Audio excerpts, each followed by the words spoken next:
A Mother's Voice by Lily Lowe Myers. Should we do it? Should we give it a try? Okay. We are loving in the light of truth. We are loving in the light of truth. Mama's just going to give you this in a bit, okay? We So are Mummy's just going to do this first. Very loving important. in the light of truth. We are loving in the light of truth. We are loving. Here's your bunny. We are loving. Here's your Oh, book. we are loving in the light of truth. We are loving. We are loving. Yeah, okay, Oh, look, can we you are just- loving look, in the just stay light still. of truth. Stay still, okay? Hi, is anybody there? God, that's creepy. Sorry. Can you hear me? Hello. Okay, let's get this done before he stops us. If you need to be getting on with something, I shan't take offence. No, pop in. Mummy just needs to do this, okay? It's really important. So just let Mummy do this, okay? All I can do is hope that you're listening. I don't have any answers, but I'm trying. I'm trying to find a way for you. What are you up to then? Playing with your little nipper? Or are they sleeping? If so, thank you for giving me your moment of quiet. I know how precious that is. Here I am. Oh, well, here we are, as my daughter sits at my feet, with a cup of tea. I'm the one with the tea, obviously, not my daughter. Just imagine we're here watching you get on with whatever you're up to. Well, not if you're in the bath, my duck. We're not watching you then, that would just be weird. I made some biscuits special. A bite of these and you could almost forget there was a war on. I heard the rich tea biscuit's over 300 years old already. Does it make it another 80 years? Or are you all eating something German by then? Reich tea, perhaps.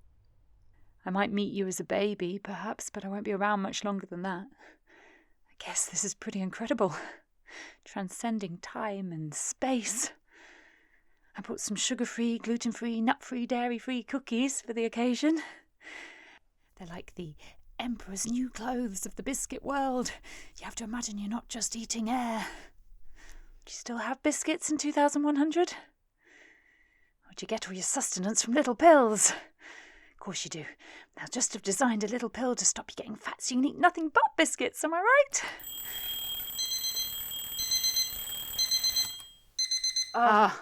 It's time.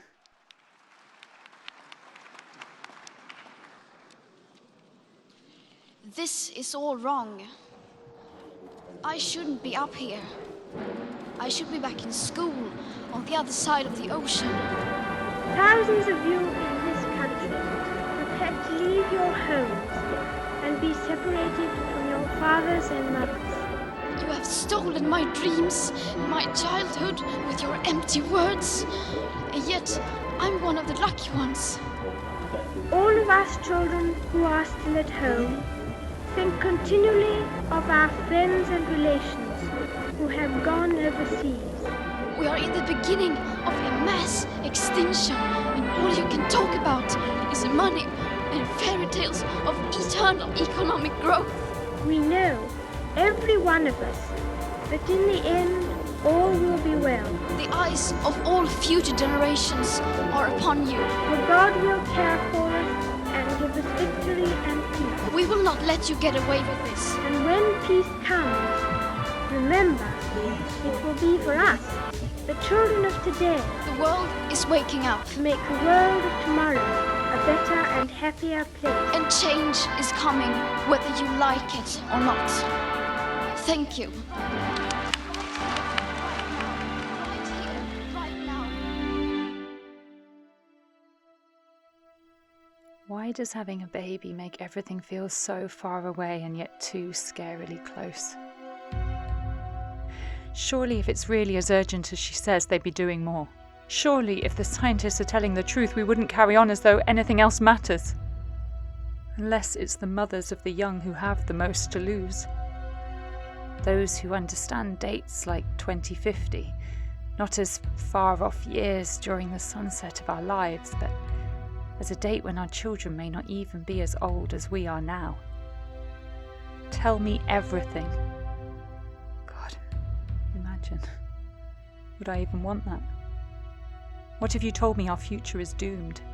that my little one is to be killed by floods or civil unrest or left with no food or water to survive, what would I do? What could I do? Could I fight harder? Could I give any more of myself to loving them than I do? Would I honour each moment of sleep-deprived closeness, giving myself completely to the days, months, years we have left? Or would knowing the impending loss make the loving and giggling, clutching and grasping, kissing and laughing too painful to bear? Would I turn away from those trusting eyes of wonder to try to hide my fear? Or would I seek to lose myself in their innocence, trying to smother the flames of truth with a suffocating but comforting blanket of denial? I don't know. That's why perhaps it's best that I can't ask. Because once you know, there is no unknowing.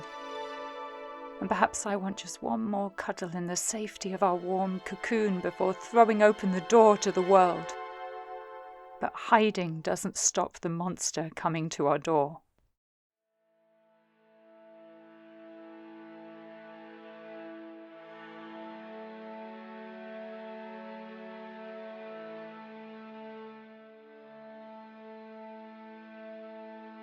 "14 years old.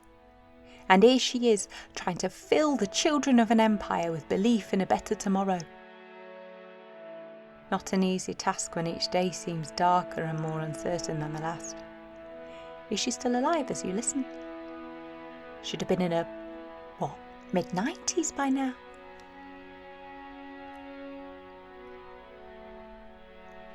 Can you explain this madness? The thirst for control and power that means that millions of children are lined up in the streets, clutching their knapsacks with name tags around their necks, alone and confused, sent away from their families to protect them from bombs falling from the sky. How dare they sit in the safety of their meetings and discuss lives like a game? Each soldier, each civilian is someone's child. Someone's sunshine, someone's life. Should I send my little one somewhere safer? But surely nowhere is safer than in my arms.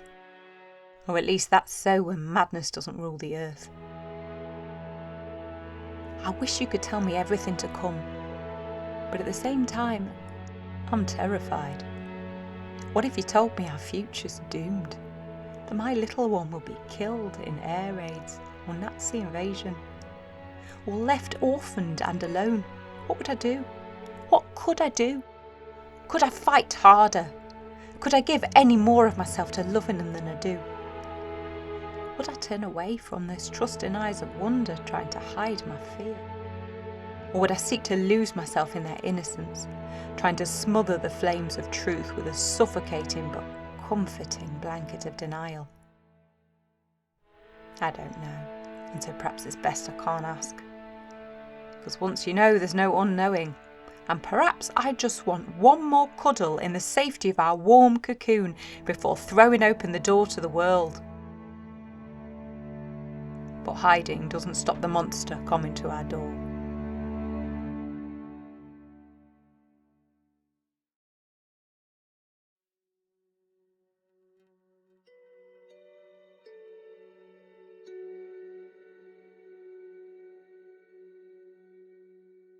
The fact that you're there must fill me with hope. It means we survive. Humanity isn't lost, and mothers keep on birthing and loving. Or wait, are you the privileged few who had the wealth to move to a distant planet, or pay for the food and water, hiding within bubbles that kept out the heat whilst neighbours lay burning in the streets? Did we save the forests? Are animals still crawling, running, leaping, soaring? Are the oceans blue and full of life? Do fish fill the sea and birds navigate the skies? Do ladybirds land on blades of grass? Do spiders climb water pipes? Do rains still fall to wash them out again? And if they fall, does the ground soak up its freshness and give nourishment to sunflowers and oak trees and carrots, ready to be dug out of the dark earth, an orange gold to be steamed or baked or chopped for little mouths to chew and swallow with promises of seeing in the dark? Tell me that we acted in time, that our children had the chance to have children who had you, who had your children, and that they'll still get to watch sunsets with a cool summer breeze dancing across their skin, or the chance to sneak out on muted winter mornings and feel the crunch of their shoes stomping small footprints in white carpets of snow. Tell me they don't hate us for being too foolish, too lazy or naive, that they don't judge us for being selfish or stubborn, for choosing packaged pears over polar bears or fossil fuels over their future. Tell me they forgive us our initial reluctance to give up conveniences or make changes that might impact our bank accounts, that they don't shake their heads when they hear that we went around with business as usual when their business was on the brink of extinction. Tell me that we stood up, that we took to the streets, that we demanded change, that we took action with our bodies, mouths, wallets, votes, that we inspired those most resistant to change to join the tidal wave that acted not for ourselves but found purpose and joy in acting for a future we would never see. No, I want you to tell me the truth, whatever that might be. I had a nightmare last night. I lay in bed as my baby slept, my heart racing. I dreamt of a strange cloud, bringing with it a darkness never before known to man. The power of a tiny seed, harnessed and accelerated until its strength could no longer be contained. I felt the world had melted. Buildings, trees, but worst of all, people. Melting people searching for loved ones, stumbling through the dust as red fires rage like huge snakes in the dark sky. From under a mountain of rubble I hear a child's voice singing her school's anthem. Singing and singing into the darkness, sending out her thin, searching voice to reach for help in a way her hands are not free to do. Singing and singing, until finally the singing stops. I don't want my child to stop singing. I don't want any child to lose their voice through the barbarity of war. But what can I do? Get on a ferry to Berlin? Throw myself in front of the tanks? I have this little one to think of. I feel both the uncontrollable need to do something and an overwhelming frustration that no one can protect my baby like I can. I need to be here, but for them I need to be elsewhere. What can I do? Perhaps someone else will fix it. Perhaps I can leave it all in someone else's hands. Perhaps there's no need to worry about anything as our leaders know what they're doing and other people will act. But if things don't work out and the worst comes about, won't I have regrets? Won't I wish I could go back in time and do something? Will I be able to look my child in the eye and say, I hoped someone else was doing enough?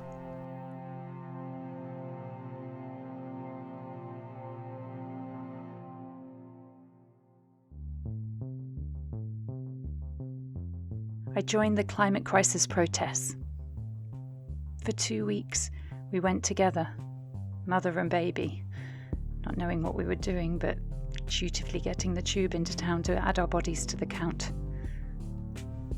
Living with intense self-scrutiny, where every nappy thrown away or tap left on too long made me feel guilty, a hypocrite, or somehow unworthy of asking for change.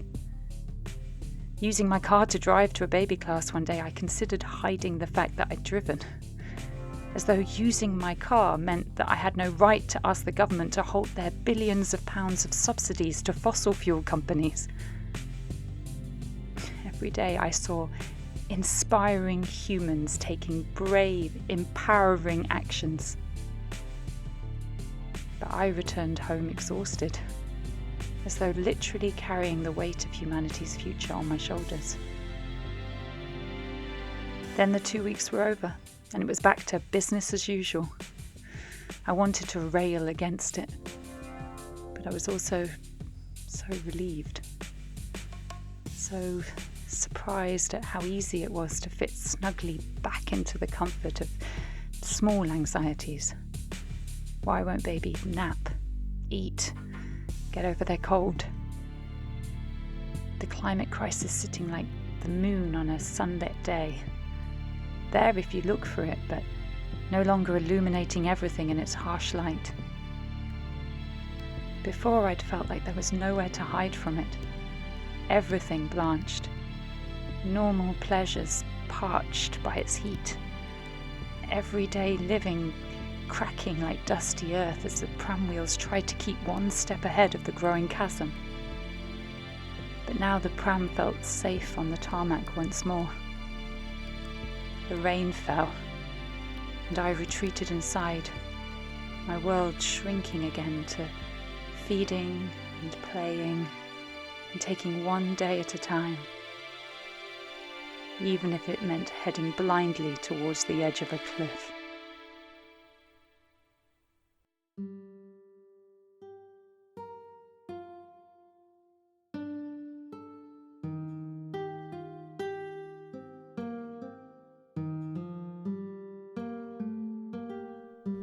The princess says every one of us knows deep down that it will end in victory and peace. Do we then? I wish I could hear you tell me that there are enough people willing to fight for good. But what does that even mean? Enough people willing to kill in an attempt to protect more people from being killed? Is there no other way? I wish you could tell me that someone has a word with Hitler and persuades him to change his mind. Or at least engages with enough people around him that he's reduced to a solitary mad little man, holding no power to execute his evil plans. Or failing that, tell me the war ends quickly, that the force for good is strategic and brings down the German army without hurting ordinary civilians, that the rest of the world stands up and unites against the common enemy. Because what is the enemy? It's the evil in human beings that wants to destroy life. For us who have brought life into the world, we know how monstrous that is. Every life lost is someone's child. Every life is precious. I'd want you to tell me we use this time to banish war forever, that we never again drew people as other in an attempt to justify actions against them that we would never wish upon ourselves. I'd want you to tell me that the children of tomorrow, you, never know the horrors of war. No. I'd want you to tell me the truth, whatever that might be.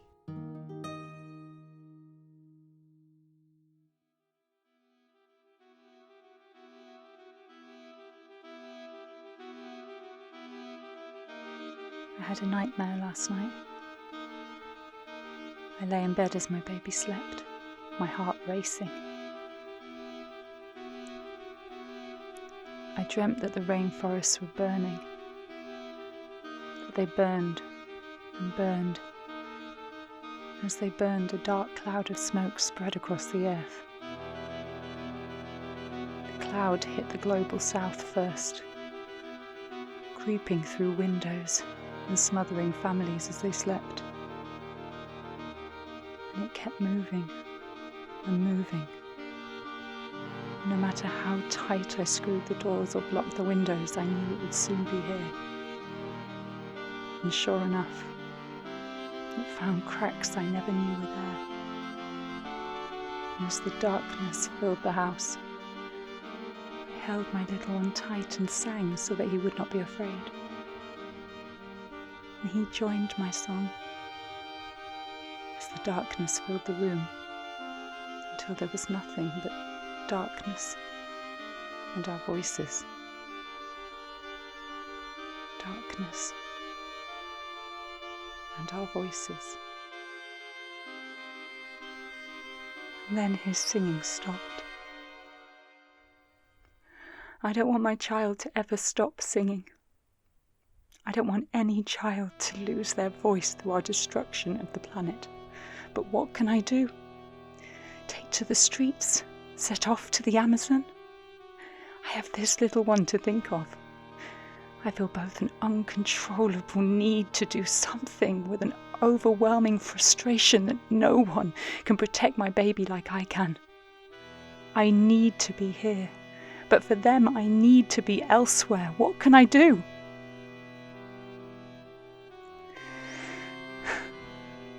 Perhaps someone else will fix it. Perhaps I can leave it all in someone else's hands.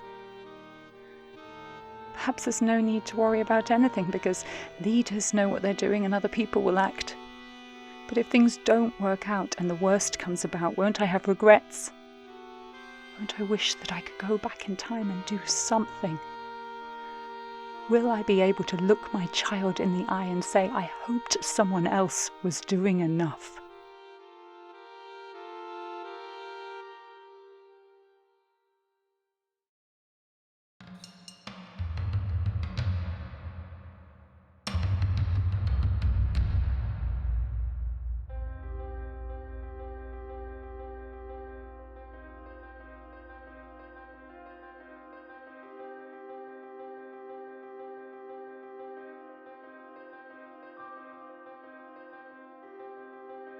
I step out one morning with the pram and start walking.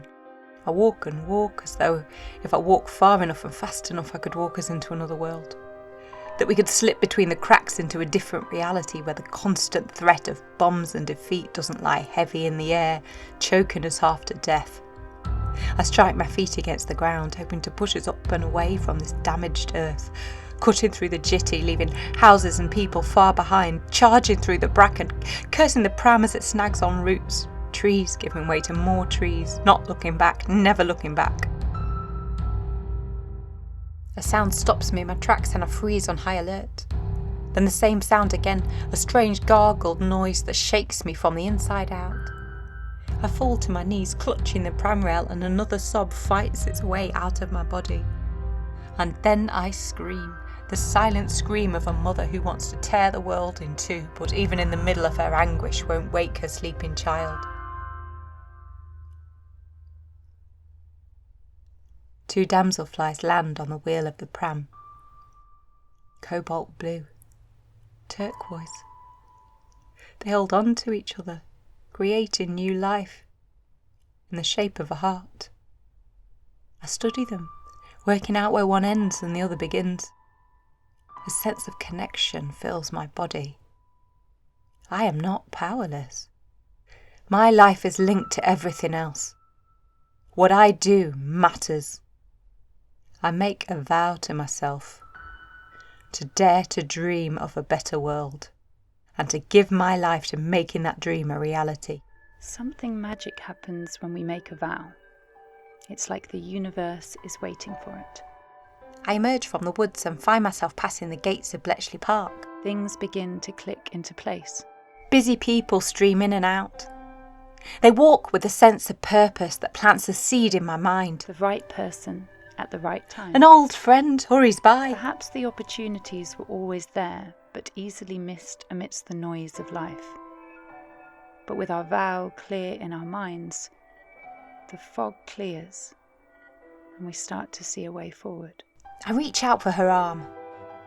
One action and then another. A job request and an interview. One step after the next. Papers signed to swear to silence. Just take a step. And soon I'm standing with other women, 4 on each side of a churning, deciphering brain. The hellhole. Hot, noisy, but God do I feel alive.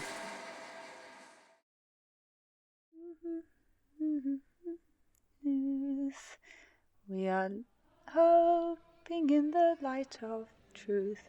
Hoping in the light of truth. We're hoping, we are hoping. Oh, we are hoping in the light of truth.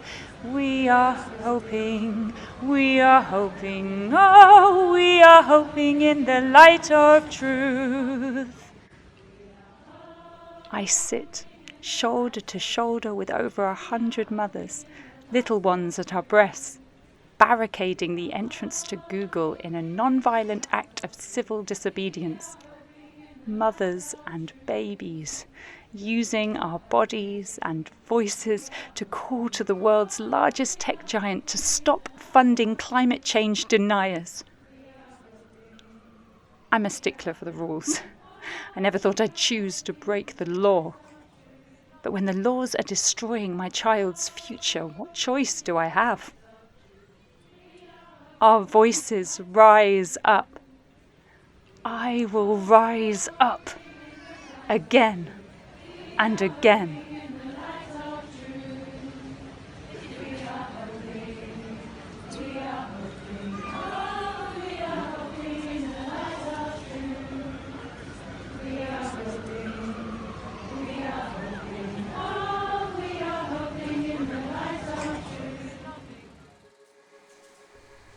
Three, 2, 7. The fight of this crisis is real. 781. The nightmare seeps into our bones. 863. Anything we can do. 241. Has to be done. 662. But somehow, in the middle of all this heartbreak, check the numbers, I found a new role. Back on my feet. I found a community. Turn the drums. I found a sense of purpose. Push the wires. Like a stone dropped in the sea on 9-8, I'm sending out ripples, 503, that bring change to distant shores, 276, 276, 276. That's the one.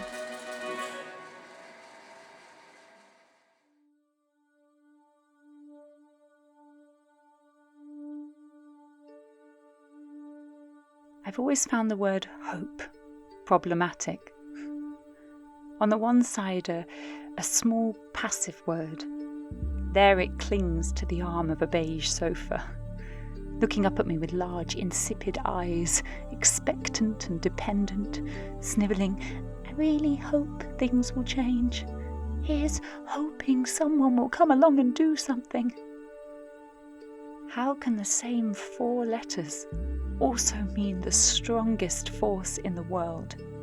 The power in the human heart that transcends all obstacles and moves mountains. Not a feeling we have despite the challenges ahead, but an internal force we ignite because of the storms we have to face. And when we do, a magical weapon that fills us with courage and joy and changes everything. I know you can love your baby and then love Snickers, but the difference isn't the same. Passive hope isn't a lesser version of the capital letters, all in bold, wearing a superhero cape hope. It's a different thing altogether. Passive hope hands over the action to someone else and then hides under the sofa. Real hope stands up alone in the face of the darkest night.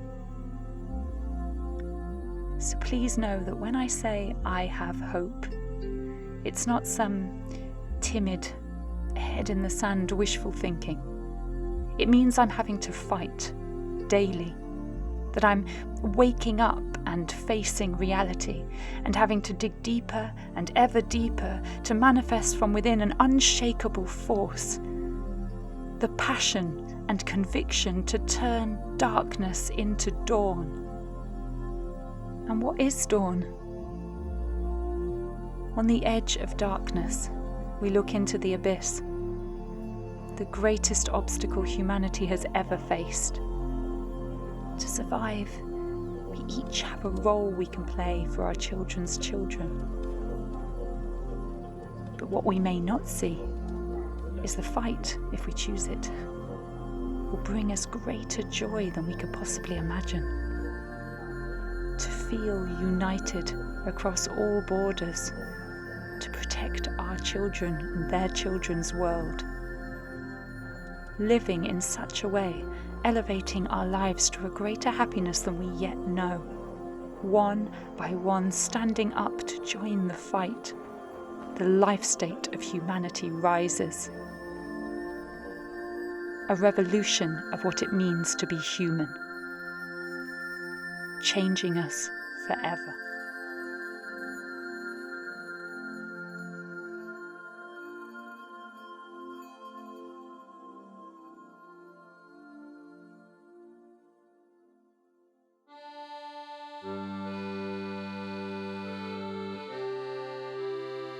I hope that you're there.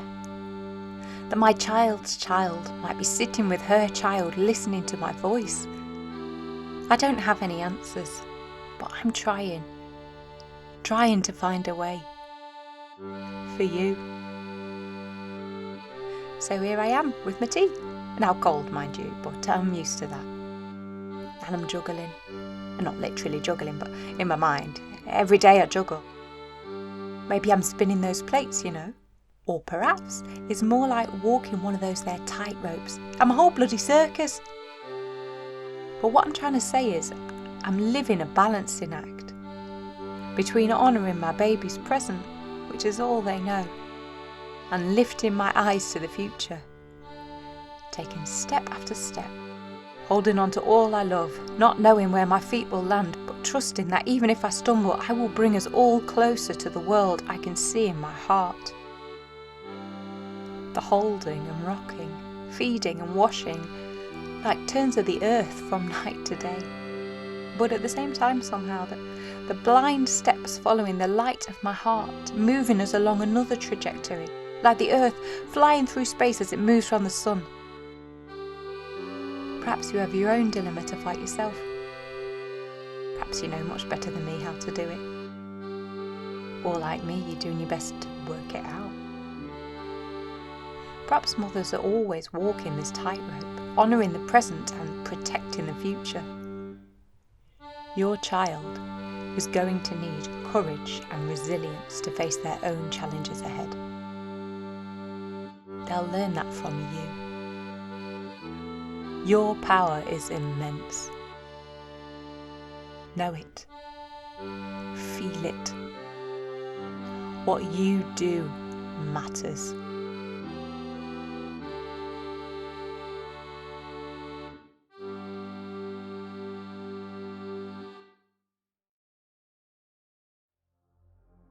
Life from life. First a heartbeat, Then butterflies, perhaps hiccups. then kicks and somersaults. Slowly, bit by bit, strengthening your hold over my body, my heart, my mind. Stomach swelling, my vital organs rearranging themselves around you, making room for you to grow, providing you with all you need. But nothing could prepare me for the way my brain has likewise pushed everything else aside since you left my body and became myself outside of myself. Now I can no longer trust the magic of my body working its mysteries without my conscious input. I marvel at the responsibility of how my mind plays a constant tune. A symphony that no matter what I turn to rings deafeningly in my ear. It follows me into the shower, into my sleep, As I leave you with loved ones to walk around the block, trying to reinstate my own thoughts and feelings. my own choice of melodies. The ones I didn't even know I heard until yours was so deafening that I've forgotten how their tunes go now. When I'm with you, it's just the soundtrack of my movements. A running commentary to let you into my thoughts, to bridge the loneliness that comes from you no longer being in my warmth. But it's when you sleep, when there's a space between us, that I realise how loud it really is. Play them music, I hear them say. Mozart makes them smarter. Or play them the music you listened to when they were in the womb. Or the music you want them to like when they grow up. Play them your favourite song. But the songs I used to love don't seem to touch me in the same way. Or touch me too much. Nothing quite fits now, not just my clothes. Things are too trivial or too profound. Or frightening. So much of the world is frightening now. Where I felt invincible, hardened, ready for war, now I find myself vulnerable, hesitant, protecting you with my life. But other wars that before seemed secondary or far away suddenly feel like they're right on my doorstep. I can't risk that someone somewhere is going to save the day. What if they don't have a reason to fight as much as I do now? What if they're only fighting for themselves? Then they will never have the power. Never know the pain of contemplating defeat and what that would mean. Now it's up to the parents, The mothers who who bore life from nothing, and screamed, panted, transformed wave after wave of intensity into a journey of life and now share their brain with a cacophony, that they listen to with love, confusion, sometimes frustration, but nonetheless still find a way to carve out conversation, make dinners, change nappies, hold tiny hands, pull silly faces to capture tiny minds, and kiss away tiny tears. finding a new voice, Sometimes a whisper, sometimes a scream, but together holding the power to transform the future. finding their voice. The voice of a mother.